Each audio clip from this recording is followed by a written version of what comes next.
అందరూ అంతే. అధికారం కోసం పాకులాడే మనుషులే. నిన్న మొన్నటి వరకు ఇజ్రాయెల్ బలగాల పైశాచికత్వానికి బలైపోయిన గాజా ప్రజలు ఇప్పుడు హమాస్ దెబ్బకు భయపడిపోతున్నారు. పాలస్తీనా పోరాట సంస్థగా ముద్రపడ్డ హమాస్ సీజ్ ఫైర్ తర్వాత సొంత ప్రజలపైనే కత్తి దూసింది. 2 ఏళ్ల యుద్ధకాలంలో తమకు వ్యతిరేకంగా పనిచేశారని అనుమానం ఉన్నవారిని పొట్టనబెట్టుకుంటోంది.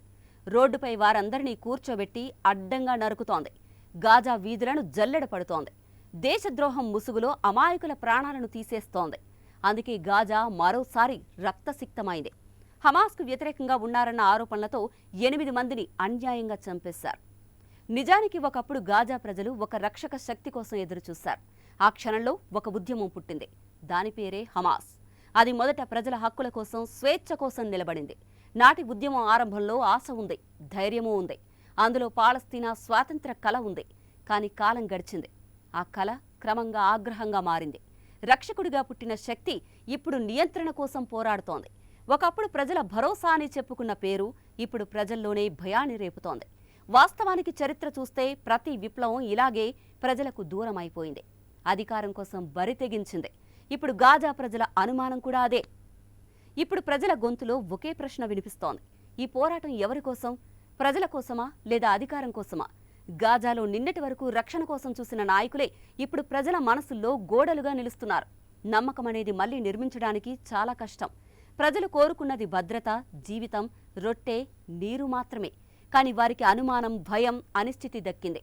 ఒకప్పుడు స్వేచ్ఛ కోసం లేచిన చేతులు ఇప్పుడు రక్షణ కోసం మాత్రమే కదులుతున్నాయి. ఒక్క మాటలో చెప్పాలంటే మానవ హక్కులు అనే మాట ఇప్పుడు గాజాలో ఒక జ్ఞాపకం మాత్రమే. మాట్లాడితే ప్రమాదం, ప్రశ్నిస్తే శిక్ష. అందుకే నిరపరాధులు తమ ప్రాణాలను కోల్పోతున్నారు.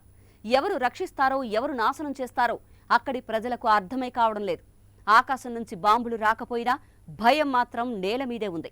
చిన్న చిన్న పిల్లలు కూడా భయం అనే పదాన్ని అర్థం చేసుకున్నారు.